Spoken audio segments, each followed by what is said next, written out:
Hey, everybody. Hope you're having a great day today. Today, we're chatting with the producers of Alien Abduction Answers. And I found this movie unique because it's not just a story about aliens.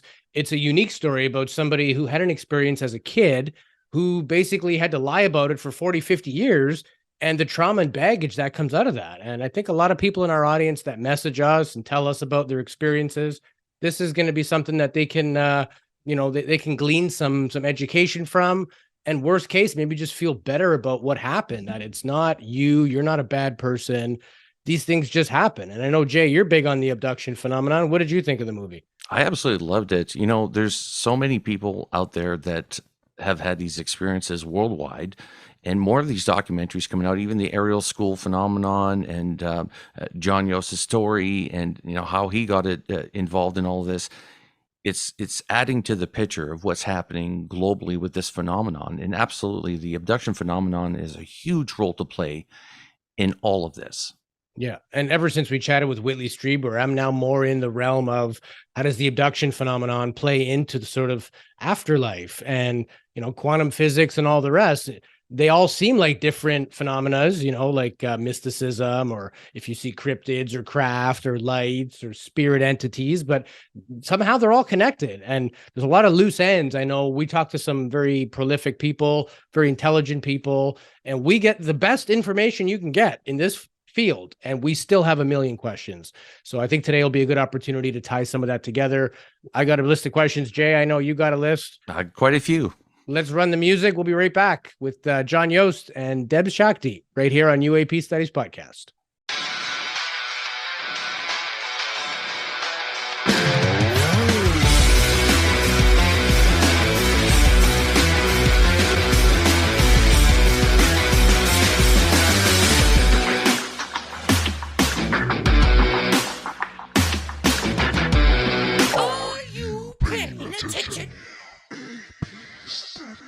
Welcome back to another episode of UAP Studies Podcast. My name is Louis Borges. Joining me as always, my best buddy, Jason Gilmet.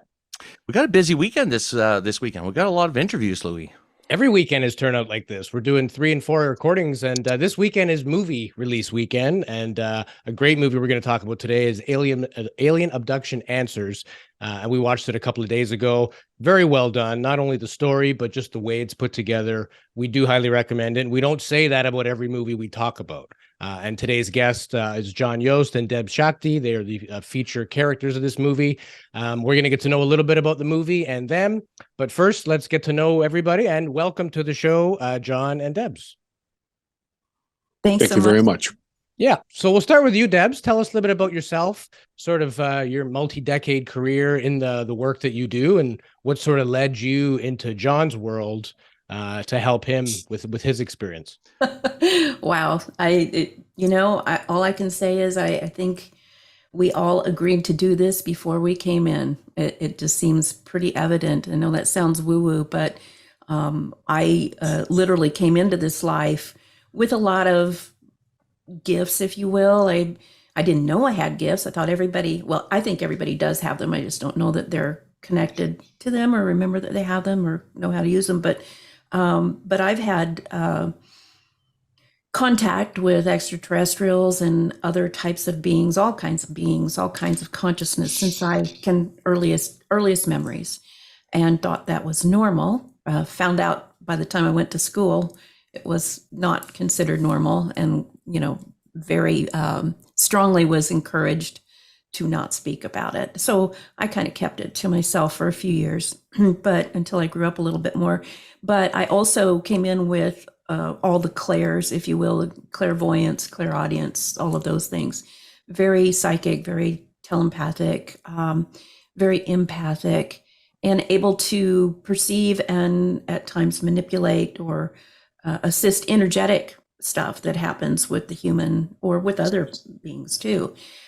So I've led a really interesting life, had almost daily contact, and have some very intimate relationships with some of these beings, and they assist me in my work. I was always very interested in science and all the sciences, and also in consciousness and so forth. At a very early age, got involved with yoga and meditation and things like that. So these things all kind of melded together. It's just, I pull one thread to see how I got here, and there are 1,000 others of these experiences that all kind of came together and made who I am. But by middle of high school, I kind of knew I wanted to explore the mind and the science of the mind. And so I got involved in clinical psychology. Before I even went to university, got very involved in the study of the mind and the great masters, especially Carl Jung, who I later found out was a yogi. And so all of his archetypes even came together from the yogic perspective of what the Hindus call deities. And so I thought that was kind of interesting. Really, they're just personality facets of the human consciousness. But as I got into the work, as I continued my education and my practicum, what we found out is, I couldn't help but also allow these other things to come into the work when I was visiting with clients or research subjects or whatever, and in the clinical field, as you have to kind of follow some structure. And I just didn't feel right leaving that stuff out. So I kind of went rogue at the advice of my mentor, who, bless his soul, he's not in the body anymore, but he was the wisest person I think I ever met. And he's just like, you've got too much to offer and this is going to hold you back. So you make the decision, but I'd go this way instead of this way. And I did. So I described, by that time I was very, very interested in the study of quantum physics. I found something that I felt like explained some of the things that I was experiencing in my own life. It kind of put the pieces together that were missing about how the universe is constructed, I think, and works. Do I have a brilliant mind that understands most of those concepts? I don't think so, but I have a good conversational working knowledge of it, and it really helps me. So by the time that I had that kind of awakening of, I probably can't just stay in a clinical structure anymore and be happy and fulfill my purpose, which is to help people feel better and understand their own minds. I had gotten really deep into quantum physics studies and decided to call my work quantum transformation, and the main part of it was quantum hypnotherapy, which goes way deeper, it's infinite. It explores the infinite nature of consciousness, not just this life, not just memories of this life or things that are going on in the physical life of a person. Basic clinical hypnosis at the time was, it concerned itself with, solving maybe personality disorders or helping somebody quit smoking or, finding out why they were always angry. We might go back into childhood to see that. That was always part of that wonderful process. And it's still very, very helpful. But what started happening in my sessions were people were going to other lives. And at that time, we were starting to hear people talk about past lives. But being at by that time, I considered myself a bit of a quantum scientist. And I thought, well, there is no past or present. There's just infinite realities happening all at once forever, right in the same spot. But they're in different frequencies, if you will. And so it's where you tune your consciousness as to what your reality that you're perceiving. So I didn't call them past lives. I called them alternate realities. And by that time, I just took off. The work started to grow on its own. I did not really develop this. It started to reveal itself. Later on, many, many, many years after that, I found out other people had developed kind of the same process with almost the same template even of working with people. And they called it something slightly different, i.e. Dolores Cannon calls hers quantum QHHT, right? Yeah, QHHT, quantum hypnosis healing therapy. Mine is called quantum hypnosis therapy, QHT. And so by that time, I was asking my own guides, who, blow your mind, say that they're ET group entity, like a group, who are us from what you might call the future. They're us in a different frequency, having evolved to a higher plane. And I asked them, I said, what is this deal with this Dolores Cannon? I should have trademarked my name, because she's doing, she's calling her stuff the same thing. She's got books out there. She's got a school, everything. And they said, look, the process for this, the ability, the modality was placed in the Earth's consciousness grid, the collective consciousness grid, about 65 years ago. And there were only a small portion of humans on the planet at the time who were resonating at a high enough frequency where they could perceive it and receive it. And she was one, you were one, and about 1,000 other people at the time were within about a 10 or 15 year place. And some of them took it, used it for themselves and healed and moved on and became great writers or musicians or whatever, and didn't use it for what you're using it for. She used it for a similar reason that you're using it for, but her purpose was to write the books and get the information out there so people could wake up and understand, and eventually start a school. And your purpose was to just help people with it. And I thought, wow, that's really mind-blowing. And then I started looking around, and of course, there are thousands of people doing kind of the same work now, calling it many different things, but it's really the same work. So anyway, that's kind of how I came to the work. And I just, worked with people on all kinds of things. But as the years went by, the ET stuff started funneling in until it's about 80% of who I work with are contactees or experiencers or abductees. And by hook or crook, through a friend of a friend of a friend, I got into a meeting with John Yost about something completely different. And that's how we met. And I got a niggling message all through the meeting that I was supposed to work with him and help him with something, that he was kind of suffering from something.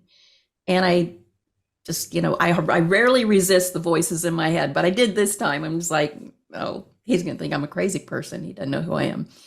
But eventually I did succumb to it. And I sent him a message and I told him, like, I'm supposed to help you with something. I can't remember how it was, John, but maybe you do.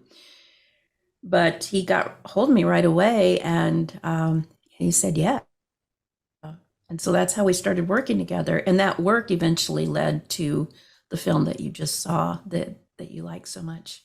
Yeah. And John Yost, a professional filmmaker. This is a story, John, you lied to yourself and to others for 40 years and never really came to grips with it.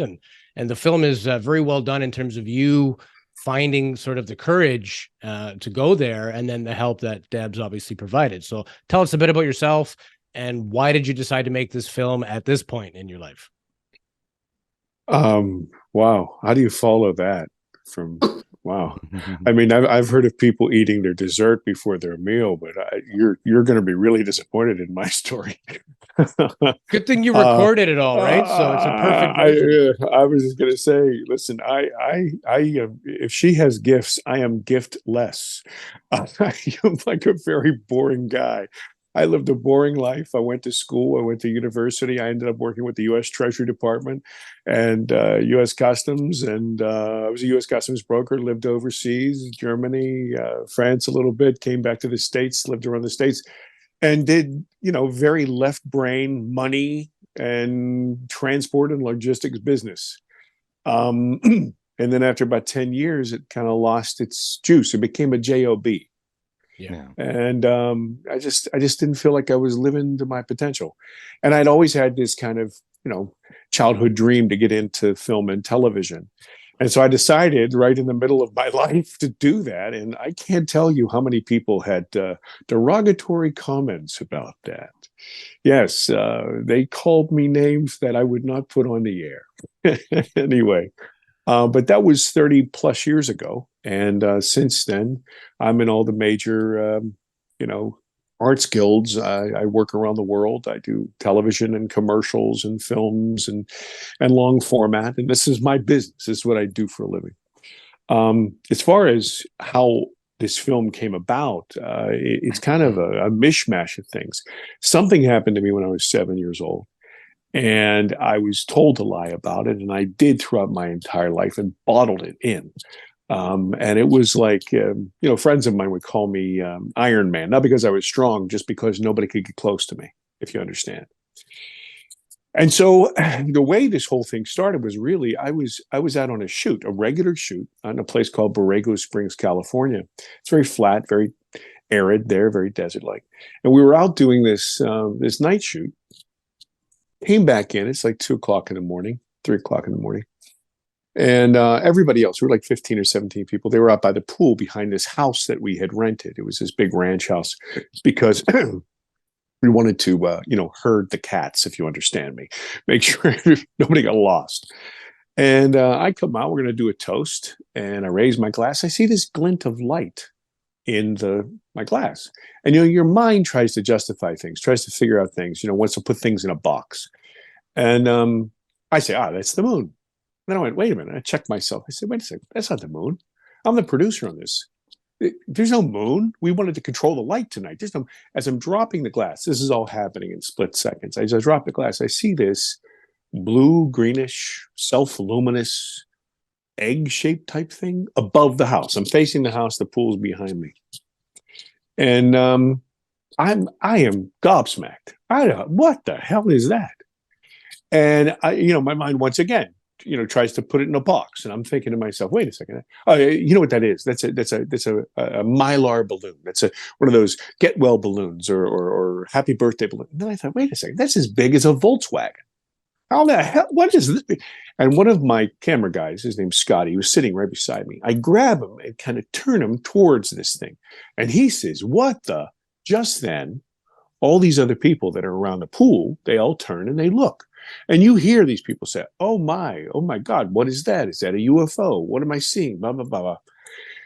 And this thing moves, and I'm telling you, like that fast. Zick, zick, zick, right above my head. And something happens to me.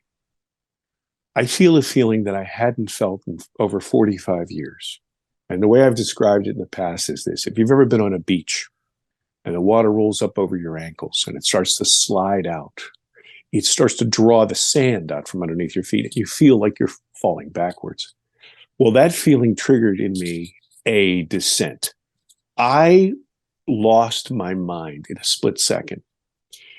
I had always remembered all the details of whatever happened to me when I was 7, but the emotional content, the visceral emotional content, I had bottled up and, just tamped down, and it came flooding in. Well, this thing zips away from me like 20 feet or whatever. Everybody's still buzzing. Oh man, what's that? This thing. And then it just starts to drift off into the desert. There are, maybe 2 minutes, a minute and a half. Everybody saw it. I make some stupid comment, some silly little comment to get the heck out of there. And I barricade myself in the room that I was in this big house. And I push my bed up against it. I throw luggage up against it. And I am sitting in a corner on the floor, just weeping like a crazy person, just sobbing. And you have to consider this. This is not a 50-plus-year-old guy at this time. This is a 7-year-old kid who never dealt with it, right? So, I have a very fitful night, and I'm very upset. And I'm angry at myself. In my kind of business, you have to be in control of yourself. You're dealing with boxes and checks and times and all that, and a lot of money that's usually not yours. So I'm pissed off. I'm going to, get a coffee. I'm going to hit a hot shower. I'm going to get out there and kick butt, right? And I get so far, and I can't walk outside. I'm having a hard time walking outside. I'm afraid of that big sky, and I'm afraid of that water. And I now am incensed with myself. I am so angry because this lack of control is just not palatable to me. I am a very, very left brain, anal retentive, check the boxes. hard-nosed, three-dimensional guy. And this is pissing me off. I get through this shoot and I get back to the coast. Thank God for triple distilled Irish whiskey. But when I get off that plane, everybody knows there's something wrong with me.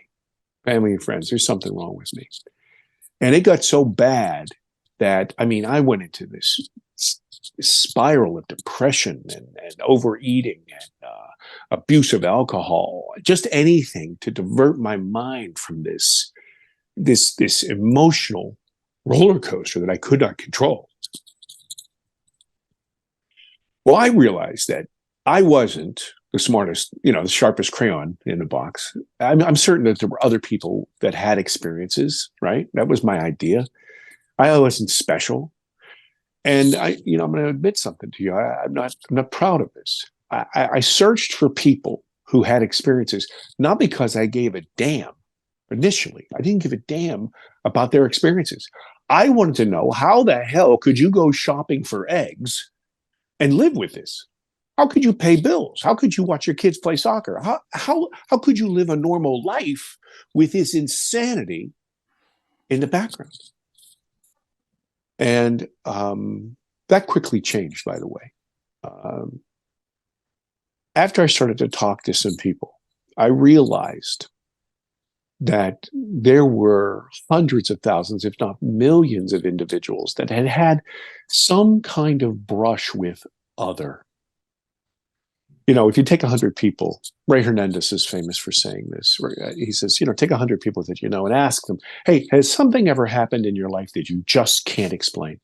And he said, invariably, like 80% of them will have to admit, they won't put a name on it, but they'll have to admit, there was this one time, and so we as a species are brushing up against this. Anyway, so my path led me to start to interview people and start to care about their experiences. And then that led me to have the bravery to kind of share a little bit about mine. But what happened was, along this path, and this is just about where Debz and I met, what happened was I could recall every single one of those details completely awake without any kind of problems. But there was this portion of my recollection that was blanked out. And since you gents have seen the film, at the top of those stairs, somehow I got interpolated with this entity. My back was in the bathroom. His back, I say him, I don't know. His back was in the hallway. And then after some flashes and lights, my back is in the hallway and his back is in the bathroom. And I could not explain that. Well, that's when Debz and I started to have conversations, and she said, I can help you. And I have to tell you, and remember who I am. I'm this kind of, left brain kind of guy. I'm like, okay, little lady, I know that sounds misogynist. I really don't mean it. I'm just being honest. Yeah. But I'm not a small guy. You guys look big. I'm like 6'2.5", 6'3", and I weigh about 270. She is a waif. She's like this little pixie person. And I say it, Debz, you're here on the line with me, so you're this little pixie person. And if you see us standing together in the film, she's this little tiny person. And she says, she looks up at me, she says, well, we'll see. Like this kind of like impish grin. And it wasn't that it had anything to do with a lady and a guy. It more had to do with me. My arrogance was such at a height that I thought, who could possibly, help me do something I can't do myself, this sort of thing. And she said, now listen, John, I'm not really going to do anything. All I'm going to do is help you relax enough. You've spent a lifetime of building walls around you. I'm going to help you relax enough that you can walk down that hallway that you built and open up that door that you locked, look in the filing cabinet that you sealed, and you're just going to observe and report. And I have to tell you guys, I think I was more terrified then than I was of anything else.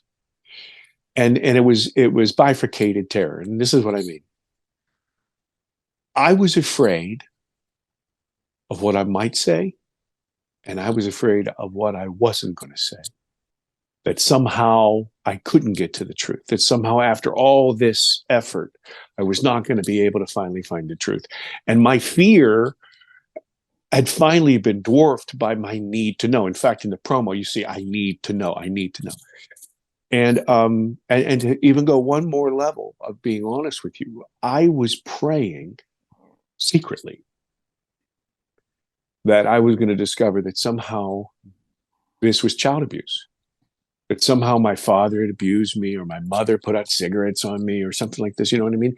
Because look, in your audience, everybody could say, oh, poor kid, that makes total sense. And I can understand the trauma and this, but even as horrible as that is, that would have been nothing and is nothing compared to, hey, listen, I was abducted.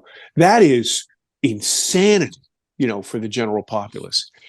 And so I was at a crossroads, and this is when we started to begin to work on the film, because I said, look, at this point, my empathy, for some reason, and it was totally inexplicable to me at the time, has just changed. And now I care about these people that I'm talking to, and I care about these people who are sharing these, because I can understand, I can see myself and have pain. And I thought, you know what? Maybe I can make something that can help them. There are people like me out there who never would ask those questions. Never, not even to themselves. Maybe I can help them. They can sit in the comfort and the safety of their own living room. If they can't watch it all, they can turn it off. But I can be their fool. I can be their scaramouche. I'll do this. And so, originally Debz, was back and forth with this, because, she takes her work, and rightfully so. This is very serious. We're not playing some carnival game. This is about psyche, about soul, about, your heart, your mind, everything. But then when I told her about trying to help people, that's the magic button with Debz. She has this Christ consciousness, or she's the kind of person, give you anything. And she said, okay, I'll help you. But then again, she all kinds of rules. We couldn't have people in the room. It had to be remote cameras. And the actual session took 6.5 hours, to my recollection. And afterwards, I was dead. I was exhausted. I felt like I had been beaten up by ocean waves, and I couldn't watch it for a little bit. And then I could only watch it in snippets. But when I finally did, I said to her, look, this is going to be the keystone of a film. I knew at that point, anything that I had done prior to that was just window dressing. But that revelation, that recognition of this, and the raw honesty of it, was something that I was willing, and I've suffered for. I was willing to risk everything for. So, and I want to get into this too. And Debz, you've been studying this phenomenon, especially the abduction phenomenon and therapy and all that, for quite some time. There are a lot of things about your story that are seen in other cases, but they're always experienced differently by the people. It seems it's the way that their mind compartmentalizes the information, the oddity of the situation. The word alien, we've polluted that word way too much with Hollywood and movies and stuff like that. But the definition of alien is something we cannot understand. We don't have the capacity to understand it, because we can't think the way an alien would think. So the experiences that we're having with these entities, and especially in your case, an abduction, causes the brain to, I don't know if that's, the screen memory keeps coming up, but we were talking with, what was her name? Mary Rodwell the other day, Louie and I, and she was mentioning about the screen memories as well, that there seems to be something that replaces the image or shock that the person had with something else. And John, in your case, that is what happened to you. I would like to take you back to just before you figured out with Debz exactly the whole story. What was it like before? What was the movie clip that you had that was missing other pieces? Like, what was it that you were experiencing or remembering about this event when you were 7? Sure. I was 7. It was 1974, August. It was very humid. I was sleeping in my bedroom, which was on the second floor of my parents' home. It was very, very humid, as I remember. The windows were open. My family was not very wealthy, so we didn't have air conditioning or anything like that. I was awakened by an undulating hum or drone. I'll embarrass myself and imitate it. It was like, like that sort of thing. Waves? And yeah, just kind of, undulating. And I was ticked off. I'm a little kid. I'm tired. Leave me alone. Let me sleep. But I got up, cleared the sleep from my eyes, and went to the restroom, went to the bathroom. And, did whatever I was doing in there, poured the water, and it ran for a really long time. And I remember being confused by that, but whatever. And I turned off the water, and I went to the bathroom door, and I opened the door. And there, standing in the doorway, to my 7-year-old eyes, was a character that I had seen 1,000 times on television. There was this character called Ultraman. And Ultraman was from Japanese television, and he was this giant silver guy with these huge almond eyes and a round head, and he fought the monsters like a Godzilla type monster. So I thought, Ultraman was cool. He was my buddy. I said, wow. But the difference was this Ultraman was my size. And I was the smallest kid in my class until high school. So this was a tiny little Ultraman, and we got very, very close. And when I say close, I mean like nose to nose, very intimate. And then something happened, and I felt that floor drop out from underneath me, and I became terrified. I terrified immediately. And then I saw all this big flash of light, and all of these lights, like blue and green and yellow and magenta, like spinning really out of fast, like I was on a carousel, way out of control. And I'm fighting, for my life. I'm flailing like a drowning man, right? And as I come to, I'm in the middle of this fight, but something strange has happened. I am no longer in the bathroom. He or it is in the bathroom, and I am in the hallway. And I go to swing at this guy. And I say he again, he raises his right hand and he touches me on the shoulder, my left shoulder. And it's like a wave hits me in the shoulder and the chest, and I fall. And that was the point. I mean, I could go on to the story, but that's really the specific answer to you. Right. You have a scar on your shoulder, do you not? I do to this day, sir. Yeah. Yeah. That was interesting to see that in the film. And one of the things that you brought up when you started to get these memories back was one of your visions of where you had been taken. And you described almost like a cavern with stalactites. And that was very unique. We've talked to so many people that have had experiences. Nobody described sort of a land place. It's either celestial or it's like a craft with an examination table. But maybe talk a little bit about the things you saw, like that looked like sort of, like stones and rocks and stalactites. Like that doesn't seem like outer space. Sure. Well, thanks to Deb's help, I was able to go back to that night and travel. And first of all, that Ultraman, as you know, was not Ultraman. It was more of like an insectoid type of creature. It was dark brown and had some sort of an exoskeleton, and it had antennae that weren't like exoskeleton, almost like they were truncated antlers. And they were using them to coerce me, literally pushing me to comply.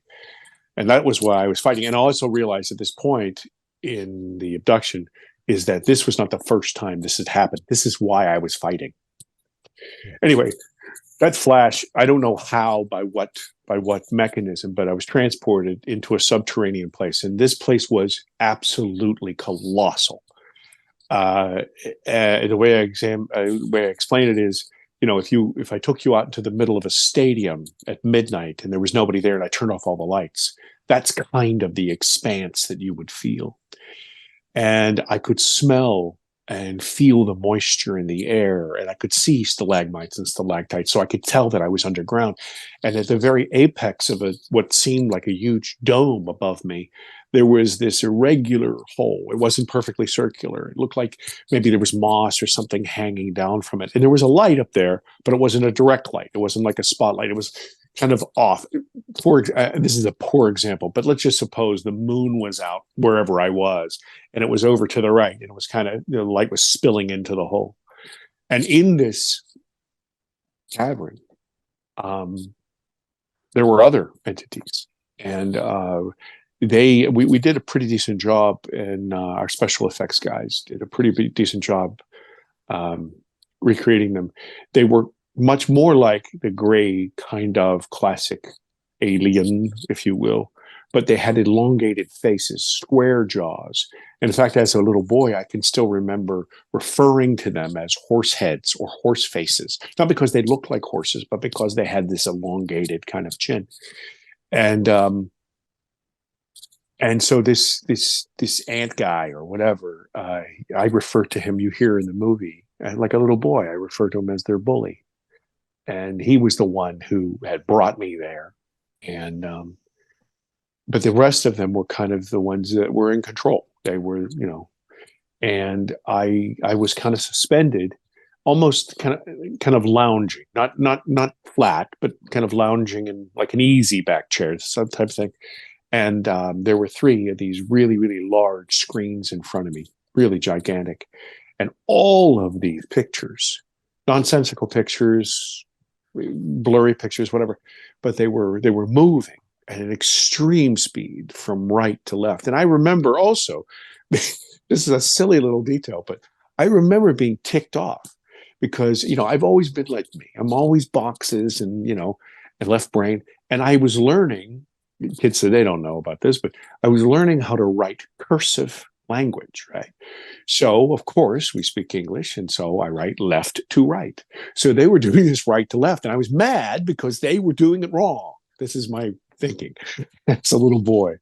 And the pictures weren't the message. The pictures were in pictures which were in pictures. I don't know if you've ever seen a representative of this. The only time I ever saw something like this was when I was walking the malls in the 90s. They would have a picture of, say, like Abraham Lincoln or the Queen, right? And then as closer you got to it, you could see that the picture was made up of 100 other pictures of the Queen in different poses. But as you step back, it was the composite, and the composite was the Queen. But the message, the information that was being pushed into my head or downloading it was between. They were inside those pictures, inside those lines.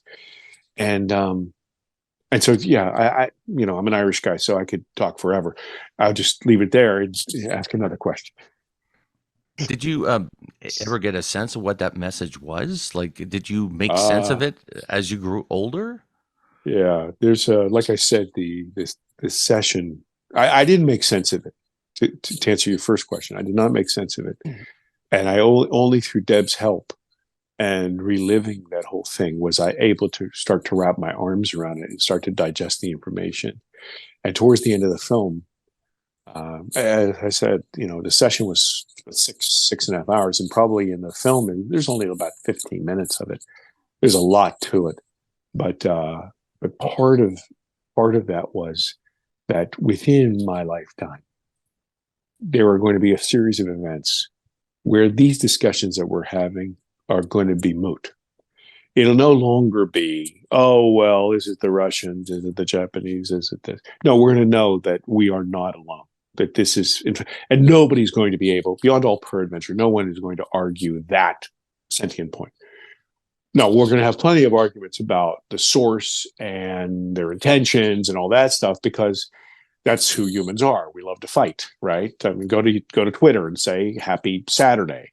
And you'll have 1,000 people who will fight you and say, what do you have against Friday? And then you'll have another 1,000 people who will say, you're a Sunday denier. And we're fighting about nothing, right? I identify as a Tuesday. Yeah. Yes. So we'll fight about that, but there would be no more questions about, okay, we're the only intelligence in the world. No one will have a dog in that race, if you will. And also that it will be a war for the soul of man. And I don't mean that as a sexist. I just soul of humankind. And what this is really is this.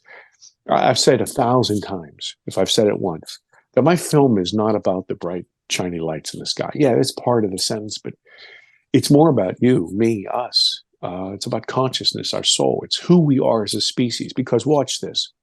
When those bright, shiny lights in the sky blink out, there's just us left, right? We collectively as a species are going to have to make a decision.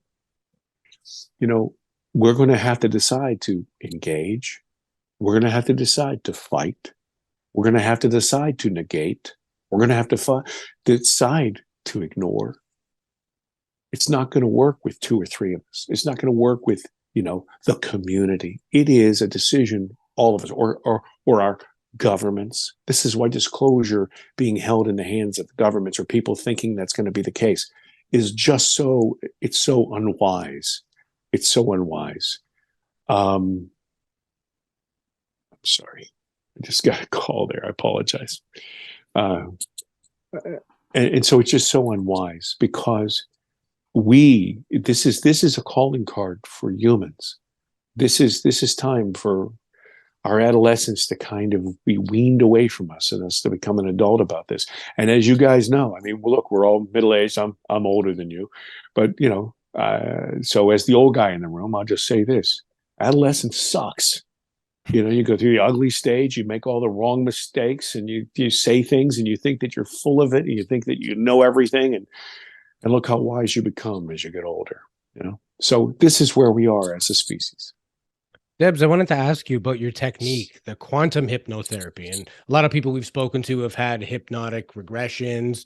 There's varying methods, as you alluded to earlier. But what specifically about quantum hypnotherapy is different and that can bring out such an emotional response from somebody as opposed to just regular hypnotherapy that somebody might use, like you said, to quit smoking or whatever? Maybe you could touch on that a bit. Yeah, well, it's kind of esoteric. And at first, most people, when they hear about it, think, oh, that just can't be. But as I said, I've been a yogi all my life as well. And what the yogis and many other, ancient traditions, mystical traditions know is that we literally have a radio transceiver up in the top of our brain. Scientists now call it a pineal gland. Yeah. And that tiny little pea-sized gland in the top center of your brain is filled with millions of little tiny crystals. And they're a rhomboid shape. They're a specific shape. What I learned and put together with the quantum physics part and the hypnosis part is that if you do certain practices that have been passed down for eons, and I think probably predate humans, by the way, if you do certain things, you activate that thing. It's always on, but it's like on sleep mode in most humans. If you do certain practices, some very specific types of breath work, some sound technology, what yogis might call mantra, or doing something with your voice, and you do certain things with your body, which are everyone can do unless you're totally paralyzed. Anybody I work with can do this. If you do these things for even a short amount of time, and you do it with intention, the energy in your body, you literally pressurize your body, oxygenate it, you energize it, you harmonize the cellular material of your body. Your body's mostly water. And we know if you put electricity to water, it starts to do some things, right? Or electricity to certain things. So if you do these practices and you do them with the intention, I think intention helps because we're working with consciousness, not just with the quantum field. If you do these things, you literally light that little thing up because the little crystals inside the gland become pressurized and they start to vibrate and they start to oscillate. And then all the cells in your body, which also contain crystal material, all the water has crystals in it, they all start to vibrate in coherence, what we call quantum coherence. When that happens and you apply some pressure by holding your breath and squeezing your muscles, all that energy goes up there and it pressurizes those crystals and causes what we know as the piezoelectrical effect. It is the thing that runs every one of your electronic devices. It's the thing that ran the very first radio. They used to call them crystal radios for that fact. So this little thing becomes energized, and it starts to not just open up to other frequencies that we normally can't hear or see or perceive, but it also transmits. So it's a transceiver. It's not just a radio receiver. It is a transceiver. It's a two-way thing. And when we do that, we are very able, and the person's in a relaxed state. That's where the hypnosis part comes through. We put all these things together at the beginning of the hypnosis session proper. Suddenly, you are able to go to any one of those alternate lives or even any scene in the history of history and see it clearly, and not just see it, perceive it, but feel it and taste it and smell it and understand it. And that's why it's so powerful. As John mentioned, when he was in that cavern place, he didn't just see it, he smelled it. He felt the humidity. He felt the air pressure, the barometric pressure, all these things. So it's a comprehensive tuning in to that information, that data. And that data exists forever, everywhere, all at once, forever. All of us have access to this. It's just tuning in your dial. And the way you do it is to get relaxed, which is my job, to help the person get relaxed with, my voice and a little bit of guided imagery, definitely, having to gain rapport with the person.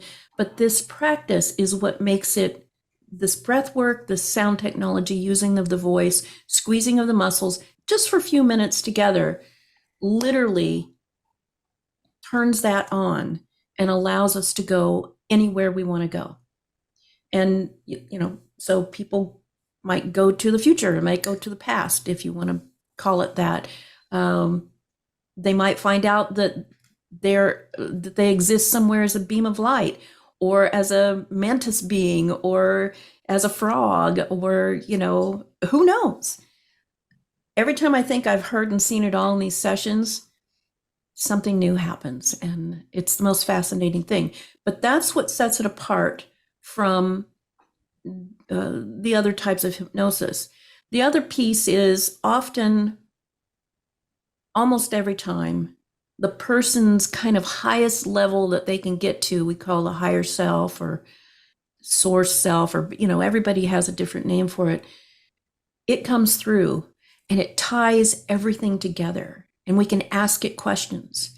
And if you see in the movie, you literally see John change from the John who's sitting there relaxed and answering questions. He goes from being a 7-year-old boy to suddenly being this very authoritative, knowledgeable, super wise being with the booming voice and the big body, giving forth wisdom that puts it all together. And there's just a little piece of that in the movie, but I can tell you, it was one of the most profound sessions I've ever had, where I was very, very honored to speak with someone's higher self, with the God part of themselves. There was so much that was said. I'm glad it was all recorded. Hopefully it'll be used somewhere else, little pieces of it. But it literally changes lives, because when we go there, then healing happens. When you know something and it's clear to you, and it's maybe with its help has been explained to you a little more fully, so that you can tie everything together, the fear-based energy that has surrounded something, or the confusing energy, it's just not there anymore. And what gets replaced, and this is the other important part that I think happens in these sessions that often doesn't happen in clinical sessions, is there's always a call to action. There's always something that is brought out for the client, like they know their purpose, or they get a little nudge to do something completely different than they've ever done before, that sets them on the path for what their purpose is, what the yogis call their dharma. And for me, that is one of the most profound things a person can do in their life. If you don't know what your purpose is, you can just kind of wander around and do this and that, and it's okay. But when you're on fire with a purpose, like John is, your life takes on a whole new layer of meaning. And I believe that's what this work is all about. So that's what makes it different. Long answer to a short question. No, amazing. Well, I was surprised because in the movie you had a roper poll. I think it was 1991 that said average 1 in 50 people have had an abducted or an abduction. That would be roughly about 6.6 million U.S. citizens. That's not global citizens. That's just one country, right? So if that's the case, and even all the sightings that we have throughout the world, I know that, you could eliminate 95% of them as being, common things in our skies, but it's the 5% that remain that we're really interested in. What is fascinating about this is that maybe about a quarter of all sightings usually involve some kind of interactions with either the craft or the entities of the craft. So there's a lot of sightings, but a lot of people have had these experiences, John, like yourselves. They just don't remember it. And those of you that have had these experiences that are able to remember it and that know something went there, it's almost like it wasn't intended for you to remember, but you do. Like part of your brain said, capture this. This is really happening. Your 5 senses kicked in when you were taken. So you were aware of the situation because you mentioned a smell. Have you ever smelled anything like that again? Like anything close to the smell that you smelled that night? This is probably a red herring, but we had to recreate that cavern. And we went to a place in Pennsylvania called Laurel Caverns. And they're very, very extensive. And we set up, and at this point, I'm really living an emotional roller coaster. Moments of complete elation, and then moments of complete desolation. Just because I realize at this point that this stuff is real, and I am documenting it, and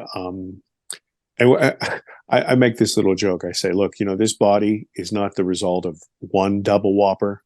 It's years of abuse, right? So my trauma was not based on one single fabrication or one single lie or one single experience or one single, obfuscation of the truth. This was an entire 45 years of whatever concentrated, and so healing from it is a different thing than saying, okay, well, I got it, just rub dirt in it, take a lap. So I got to a certain point in those caverns and I scented that smell. I could not go in. I literally had to give up my director hat to somebody else to capture. I mean, I had laid it all out about the scenes we wanted to get, but I could not walk in there. And just yes. So the answer is yes. I'm sorry. So how do you deal with the question of why me? And I know that's difficult as a 7-year-old kid, and especially as an adult. I've never gone through that, but I could imagine there would be some anger, like, why me? I was just a kid, and now I have all this baggage I have to deal with. So how did you sort of come to terms with that? And did you ever have those feelings yourself? Well, that's like everything is a multifaceted answer. I say in the film, I wondered sometimes, was I being punished for something or being blessed? I didn't know. And and I always felt like I had been accosted by a bully all my life. As a little boy, I felt like a bully had beaten me up. A bully had taken advantage of me, this sort of thing. And I know Debs will yell at me or shake her finger at me because I always say, I don't know, I think these guys made a mistake. They were looking for somebody else, and they got lost, and they just picked me up accidentally. It was the new guy. Yeah. It was, yeah, I got the new guy thing, and like I said, this stuff is all kind of interconnected. People ask me all the time about the community. I don't know anybody really in the community. I'm not part of the community. I'm just like this kid going, hey, what the hell's going on here? Just searching for answers. But you guys will probably, in your world, bump into people who, quote unquote, have all the answers. And why me? Because I'm the smartest, or I'm the most in tune, or I'm the most spiritual, whatever. Because, this thing whatever this is so much bigger than one person, you know. And it is, once again, it's about us. So each one of us has a piece of this puzzle. Each one of us has a different perspective. Each one of us also, you know, once again, our ego wants to control this thing. So we want to say, okay, well, these are Arcturians, or these are Greys, or these are whatever, Palladians. Listen, two things can be true at the same time. I can have black hair and gray hair at the same time. That's a fact. Okay, so we are dealing with many different facets of this thing. You know, if you take the premise that life is prolific throughout the universe, then you can't just say, yes, it's prolific, but only when in regards to me, right? Because my mission is this, and it trumps everything else. It just, penultimate to, and for me, why me? I swiftly, during the work of this film, I swiftly learned it had less to do about me and more to do about us. Because once again, it's not that I am destined to become this ascended master or some crap like that. It's about us collectively. I've used this silly example many, many times before, but you've heard this analogy where they take three people, smartest people on the planet, they throw them in this dark room and they say, "Hey, what's in there?" Somebody says, it's a whip. No, it's a spear. No, it's a boulder. And you turn on the light, it's an elephant. Okay. But watch this. It's always the nuance that bears the wisdom. Okay. It's not the facts. The facts are blah, blah, blah. But wisdom is in that pudding, right? These three people are the smartest people we know. So we know that they're not playing some game. They're really giving us their observations. But what are they doing? They're handicapped because their senses can only detect so much of this thing. They're only able to wrap their arms around so much of this huge thing. And they're only able to digest with their intellect so much of this thing, right? And then they're using a clunky medium of language and trying to convey it to somebody outside that room who now has to translate in their mind and say, "Oh, well, you mean this, or you mean this." Here is the moral to the story. Who is telling the truth? Well, they all are. But what is the truth? The truth is the collective. It is all of our answers put together and sifted because there are erroneous, representations there. There are people, I've teased back and forth with Debz. I've met a few mermaid people who want me to be the mermaid king and have their mermaid babies. Okay. But by and large, most of these people, and you see it in the film, these people are people that you relate to. You see them. Their mom and dad and the guy who owns the shop down the street and the person who's a teacher or a welder or whatever. And they're just dealing with something that is so outside the realm, and they are dealing with it and using the language and tools that they have. But if you put this all together, and that was one of the things, in this film, you see that some of these encounters were similar to mine, but most of them were vastly different. And each one of those was not edited, meaning that they are the raw. And what we did was we reflected it in the reenactments. But we didn't change the narrative to make it suit me. No, I wanted the truth. I'm on this quest for this truth. And that's really where all these roads lead. And I think, honestly, if you break it down, even those people who, scream out their own name during sex, "Oh, me. I think really at the bottom line, they want to know the truth. But the truth is just bigger than what we can conceive and wrap our arms around. We have to. That's why the film ends in kind of like an open-ended sentence as opposed to a conclusion. I've gotten a lot of trouble by people. "Oh, you're the answer man." I said, you missed the point completely. It's me looking for the answers. Right? Yeah, and not so having this the is answers. Yeah, and so I'm still looking for those answers. I think it's difficult. People, and we were chatting about this before the show, and Whitley Strieber was sort of in your movie as well, and we Yes, interviewed him last week. And again, it's weirder than you can think when you start asking Whitley Strieber about that. But we got a lot of really good feedback. I thought we were going to get our heads ripped off because normally we're science and as fact as we can. We don't really go Sure. there, but I think it's people's wanting to make sense of the crazy stuff that happened in their life.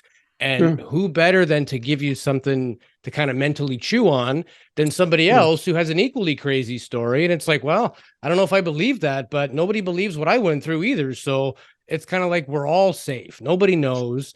But I do think there have been people that I think started this whole topic with good intentions.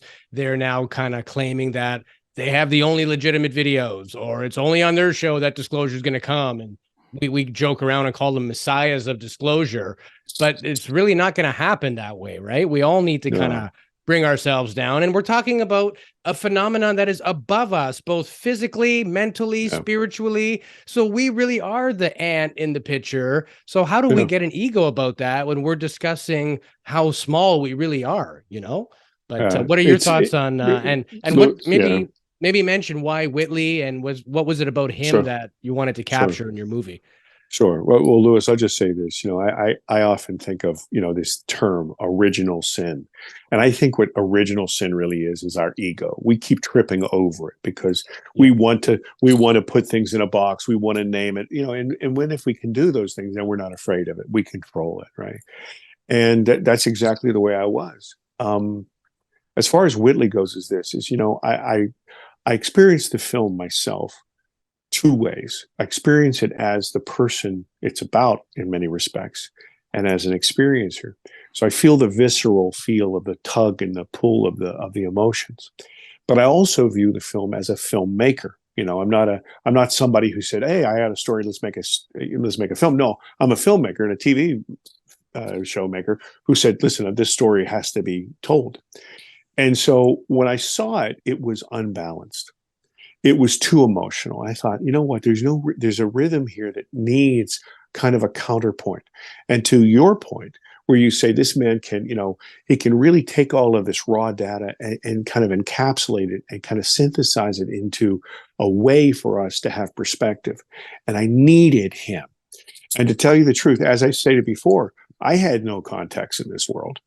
And, thank God, once again, for Deb Shakti, who I refer to as my guardian angel, because she has saved my bacon so many times, personally, as somebody who was struggling with this, but also as a producer on our film. I invited her to be a producer on our film after she had made so many contributions. I'm like, son of a gun, you have to have some recognition, for all this work you've done. And so maybe that's a better question to ask Debs, how we got to Whitley. Well, again, it's good to have friends, right? Yeah. A friend of a friend of a friend I knew was good friends with Whitley and had become good friends with Whitley just recently, because this is how convoluted all of this is, because that friend who became Whitley's friend was involved in what we know as CE5, Close Encounters of the Fifth Kind. It's kind of a process that's been popular now for about 25 years, human-initiated contact, where people get together, they do some of those practices I was talking about, some breath work or some meditation or whatever, and then they hold a group intention to have contact with extraterrestrial beings. So this friend was Mark Sims, and I knew of him and got to know him through another good friend who is in the film, Kimberly Porth. And so Mark had become great friends with another friend of mine, Jimmy Blanchette, who works with radio technology and making contact with extraterrestrials, and has just blown that world completely apart in the last few years. And I was one of Jimmy's friends. And so we all kind of have this interweaving of friendship. And I remembered that just right before we started making this film, that Mark and Whitley got together with Jimmy and finally got Jimmy to do some interviews. Jimmy was very private about his work with just a few of us up until that time. But suddenly, they both kind of convinced him, look, your work is phenomenal and we need to get this out to the world. And so Jimmy finally did, by making some interviews, I believe with Grant Cameron was maybe the first one, showing how he makes contact personally in a group with these little handheld radios and the big giant radio station and antenna that he built himself. And so I knew that Mark had become good friends with Whitley because of this association. And when John said, I really would like to get Whitley Strieber in the movie, I just don't know how to get to him. And I don't know. It was just one of those, again, voices in my head said, call Mark and see if he can get Whitley to meet with John. And that's kind of how it happened. And then John, you can finish the story if you want to, because it's kind of fun how, I'll just interject. The Whitley is like that. We also had to pull a string just to get anywhere close to Whitley Strieber. So for all the people that, throw stones at him, he is the highest in-demand talent you can get. And does what a not gentleman too, right? He's a gentleman. Doesn't We respond. can all agree He to doesn't that. write back unless you know him and he knows what your intentions are. Good luck getting him on your show. And he blessed us as well. And to your point again about Jimmy Blanchett, we did 2 episodes with him back to back. Phenomenal mind, become a great friend. We love him because we can feel, he's doing it for the right reasons. He's not real. He's not making money. He's not selling this. He's encouraging everybody, try it yourself and share it. We love that. And same goes for Whitley too. He just had another huge breakthrough this week, which is blowing my mind. But back more to the point, Whitley is a person of the highest integrity. I've never seen anybody who's that, he is who he is. He's also fairly, protective of his own personal life for many good reasons. And so to have him on your show, for instance, how hard it was, but it's very meaningful when you do get to pair up with him because he chooses wisely. So go ahead, John. I was just going to say that my story about Whitley Strieber is actually very humorous.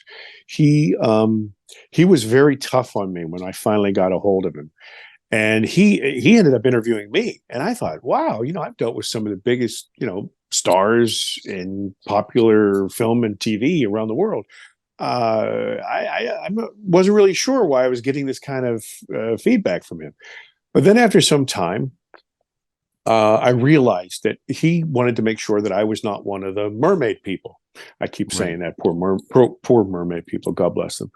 But then after that, I said, "Listen, sir, what I'm going to do is I'm going to send you all the questions up front." And so he thought that was a good idea. And what I did was I went out and I literally purchased every book that he had ever written, all the fiction, 50 of them. Well, actually. There's more now. I know, but I purchased every single one of them and I read them all. I'm a bibliophile, so I read them all, and then I came up with 63 questions and I sent them to him. They were all 63 paragraphs, and I said, "Sir, if you find anything that you take umbrage to, please take the big red pen, whatever." To his credit, he said, "John," he called back to me. He said, "John, some of these questions are pretty intense. I haven't been asked some of these questions." He said, "I approve these questions, so this is fine." So Debz and I go out to the coast the day before because we want to build some sort of rapport. We're going to be on camera, so we don't want it to be stilted. We don't want it to be, difficult on camera. And at this point, he is charming and funny and sarcastic, and he makes fun of me. And I have to tell you, I belly laughed the entire time. I have a great sense of humor, and I thought this was funny as hell, him teasing me. So the next day, we're going to do the shoot. We're in this beautiful place, Mark Sim's home. And I get everything. And he was kind of impressed. I teased, a little bit when we were off air about, a lot of these films are made with 2 guys named Larry and a camera. But I have a big crew. So, we have makeup people, we have all these people. And he says, wow, this is, a thing. And I told him, sir, I'm serious about this. And we get him ready. And we're just about ready to go on air. And I lean down to him and I say, Mr. Strieber, I just want to assure you that I'm going to make you look perfect. The light's perfect. The sound is perfect. You look great. And he grabs my forearm and he looks up at me. There's a picture of us actually. I'm leaning down. And he says, John, I look. He said, to tell you the truth, I don't care at all. I just want to tell the truth. And I thought, son of a gun, man. This guy's going to shame me into silence. What kind of integrity are we dealing with? I thought, man, when I grow up, I want to be you, right? So we do the interview. And I mean, it's a long interview. And so what I said to him is this: I said, sir, listen, let me send you the entire tape. Okay. If I ventured off the trail, if I did something tangential, if you don't like something, please tell me and we'll just cut it out of the main thing. To his credit, he watched the entire thing. He said, John, go ahead. Everything's good. So my next stage was to take his pieces and put them into the film that were germane. And so I assured him once again that I wasn't going to edit it to beneficial perspective of mine. I wanted to make sure that I hadn't curtailed his message or changed it or tried to intimate that he was saying something when he wasn't. And so I sent him the entire movie. I said, sir, if you have any issues at all, please tell me. We will cut it out. He watched the film a couple times, came back to me, says, Sean, this is the message. I put my blessing on it. Now, here is the cherry on that Sunday. Debz on this line and Mr. Strieber on this line accepted absolutely no money to be in this film. $0. They have received zero compensation. They did it because it was important for people to hear it. Now that, my friends, is integrity. Yeah. It's being class acts, and like Total I was mentioning class before acts. that, before we hit record, that all the people that Louis and I have got to talk to, including yourselves, everybody's humble. They say don't meet your heroes, but in the case of this field of study, definitely meet your heroes. Everybody's been a sweetheart and have been very giving with their time and honesty, right? I think in this field, it's honesty best policy. We don't know, right? It always irks me when somebody's on the news, whether it's breakfast television or late night, when you talk about UFOs, and they'll say UFO expert. And I hate that because there is no expert in our field of study, right? There's people that are more knowledgeable, maybe, but there's no experts. We're all in this together. The biggest problem we have is that obviously because we're tribal, whatever we experience over our tribe, we don't want to tell the other tribes because it might be them spying on us, right? That's our mentality. And this is why we're not getting along globally on this issue. But it is a global issue. The people that we talk to is from all around the world. Everybody's having the same amount of phenomenon happening in their necks of the woods as the United States. The United States has taken, because it's the United States, it's sort of taken, everybody's looking at it like, okay, well, wait till you come out and tell us that you're having an issue with this too before we come out and speak about it. But I don't think we're at that stage anymore. I think we're all starting to say it's with that new Arrow meetings, complete waste of time and an insult to us, the millions of people that have seen something or experienced something. It's an insult. It's like spitting in our faces. The statement of I'd rather make it somebody else's problem is insulting. And if that guy is not willing to do the job that he was hired to do, put somebody else in charge. Like, why not fund MUFON? Like, properly fund it with government fundings to investigate this, because they've been doing it since 1969 for free. And yet most of the government's records on this that went to Congress comes from MUFON, right? And they're just handing it down to new people that know nothing about this subject and will only focus on a small aspect of the subject, which is just the crafts in the sky. What about when they land, when they take people?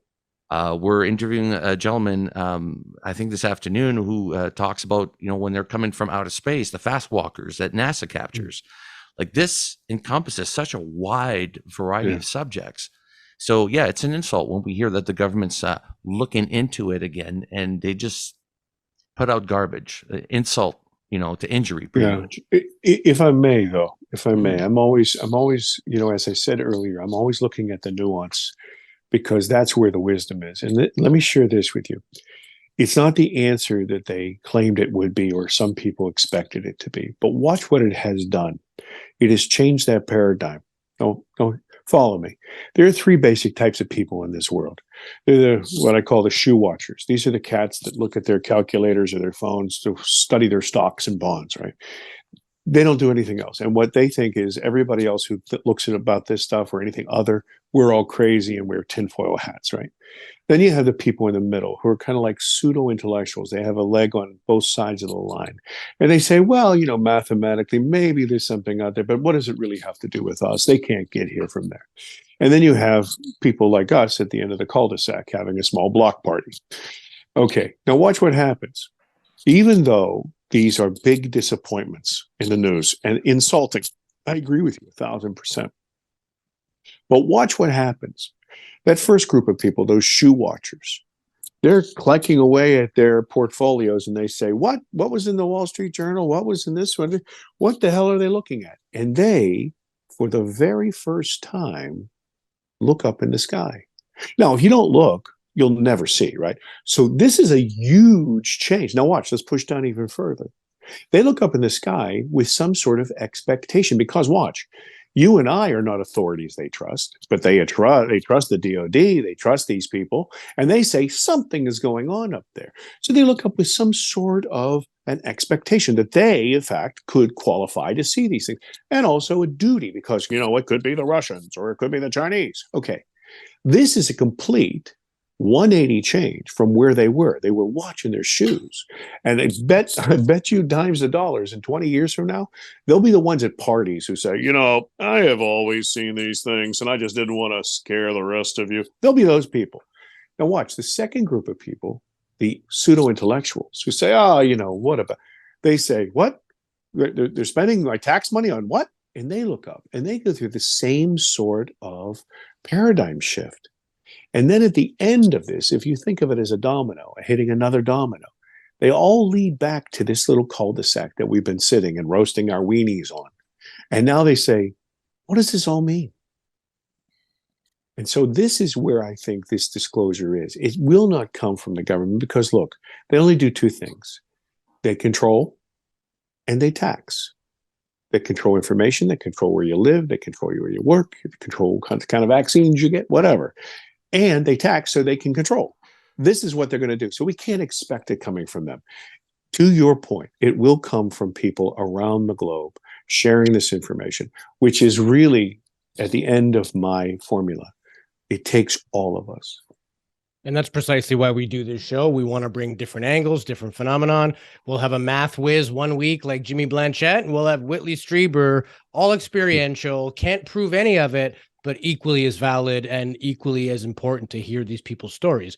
Again, True. We are poor observers and big egos to say that, well, if I don't have proof, well, who's proof? And if you did have proof, you probably wouldn't agree that it's proof, Like if the president came out right now and said aliens are real, half of the people that don't like him would say, oh, it's just an agenda. So it wouldn't even work. The kind of proof we're seeking doesn't actually exist. And if you don't come at it from the right perspective, very quickly people start to see your true intent. And I kind of like the fact that the people who have made all the noise of, I know everything, they're getting roasted right now in the world of social media. As they and should. The community is dealing with its own nuisances. And I'm very happy of that.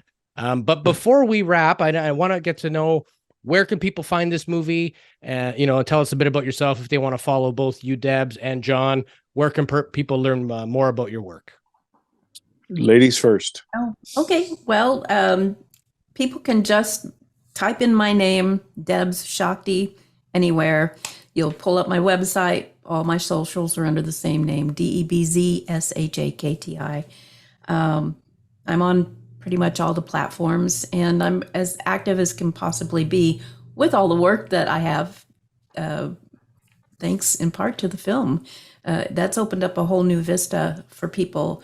I think they saw the experiencers in the film and felt like maybe they could trust someone finally, and that has been such a revelation for me because it just brings joy to my heart to work with folks, and I work with everybody. But I have a website, DebzShakti.com, YouTube channel, Deb Shakti. Type in the name and that's how you find me. And I'll answer you. Might take me a couple days, but I'll answer. Awesome. What about you, John? Where can people find out more about you, sir? Well, let me just say, Deb Shakti saved my life, and she can help you too. I guarantee it. As far as my name is John Yost, Yost. You can find me on on Google. You can find me on Facebook. You can find me on Twitter. The film is called Alien Abduction Answers. And what it does is it takes people from fear and ignorance to some sense of understanding about this. And it will help you. You'll find yourself in that film. The film is released all throughout North America on, well, you can find it on YouTube if you want. You can find it on Amazon Prime. You can find it on Google Play. You can find it all throughout. Internationally, it's accessible through a streaming service called KGRA Radio. Anybody can go there and be able to tap into it. In addition to that, we're opening up markets in the UK and Australia and Romania and Germany and Spain. And Debz doesn't even know this. I just sealed the deal last night. This will be through the A&E networks. So it'll be available worldwide for that. And I'm working on the next movie called Alien Abduction Awakening. Because after you have some sense of understanding, you can start to make decisions. And it takes you to integrate that information. And that's what this next film is about. I thought that all of my experiences were over when I was 7 years old. I made this film, and now I can't shut that door. Yeah. You know, I'm just huge thank you for, coming on and talking to us about this subject. Louie and I are always appreciative of everybody that has enough proverbial balls to come in and talk about this, because it takes guts. It takes guts. And for a long time, especially, if you were in the 70s, you had experiences in the 70s and 80s, you could not talk about it. It was, shut up. But we're at a point now where we're saying, no, let's talk about it. It's time that we talk about it, address it dead on. And I really love the movie. Louie and I both recommend it. Please watch it. If you are an experiencer, definitely watch this movie because it will make you more comfortable with the fact of knowing that a lot of people are going through this. And just quickly before we go, I know I gotta let you guys go here, but Debz, if somebody is experiencing these things and they've never talked about it before, what advice would you give them? Talk to someone, talk to anyone, but talk to someone who you feel a little bit of trust or comfort with. You can always talk to me, but you don't have to talk to me. There are millions of people out there wanting to speak about the same subject with you. If you go to a Thanksgiving dinner or a holiday dinner with relatives and friends, like as not, if you ask the question that John was talking about, have you ever had an experience you can't explain? And just ask that group of people, probably at least a third of those people will want to talk to you. And you'll find that, you have something in common. You're not alone. But yeah, talk to someone. That's amazing advice. Yeah, very well said. Well, thank you very much, both of you. Deb Shakti, John Yost. The film is Alien Abduction Answers. We are both a fan. It gets our I guess 3 fingers since we're alien. Let's go 3 fingers. 3 fingers. I like that. Yeah. Yeah. Okay. So it gets our seal of approval. And everyone out in viewer world, let us know what you thought of today's show. Please leave us a comment, like, dislike. We just want to hear your feedback. And if you want to contact us, you can. We do get back to everybody as well. So big thanks to our guest today. We'd love to have you guys back in the future. When you get that next movie, John, you let us know. We'll have you on, brother. Yes, sir. Thank you. Thanks, Jason. Thanks, Louie. Thanks, John. Thanks, Debz. All right, guys. Talk soon.